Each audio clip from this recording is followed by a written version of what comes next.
Hello guys, welcome back to Gaming Boulevard. I'm here with Leon, which is one of the developers. He's actually the concept artist of What Remains of Edith Finch. Giant Sparrow actually made another great game that was Unfinished Swan. It had a lot of prizes. It's a great game, so what can we expect of this one? So, What Remains of Edith Finch is very similar in certain ways, and also very different from Unfinished Swan. I would say it's a little bit darker in tone. It's a game that deals with death in a way that's a little bit more mysterious and fantastical at times.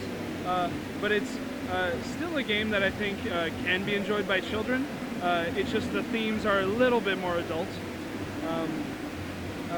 But what it does share with Unfinished Swan are things like throwing tons and tons of different gameplay at you, a lot of variety in all the different levels, both in terms of visual style and gameplay.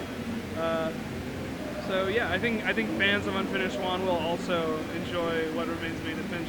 Yeah, I actually did. So I played Unfinished Swan, and I've just played the demo here of What Remains of Edith Finch as well. What I really liked was like you can transform, or it's like some kind of transition into animals, and you really feel this power of being a creature. How did you guys do that?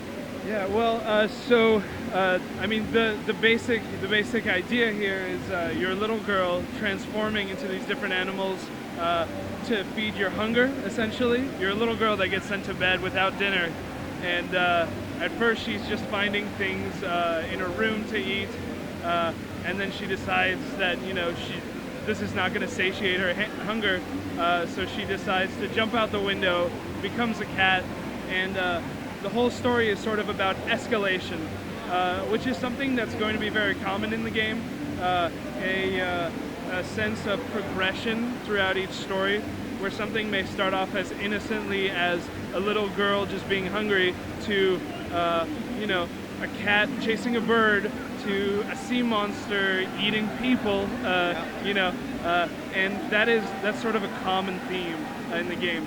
And so in terms of communicating that gameplay, that sort of visceral gameplay, we radically changed the gameplay behind each of the different animals that you play as. So you really feel like you're an owl, soaring above the sky and looking down on prey and then swooping down. You feel like you're this tentacle monster with your tentacle out and pulling in different sailors and stuff. And all of these feel almost like different games in and of itself, just to better communicate that you're these different animals. Yeah, it seems very intriguing. It's very unique. When can we expect this game on, and on what platforms? So 2016 is the release date, and it's going to be available on PS4 on the PlayStation Network. Okay, great. We're looking forward to it. Thank you for the interview, and have a nice booth. Thanks.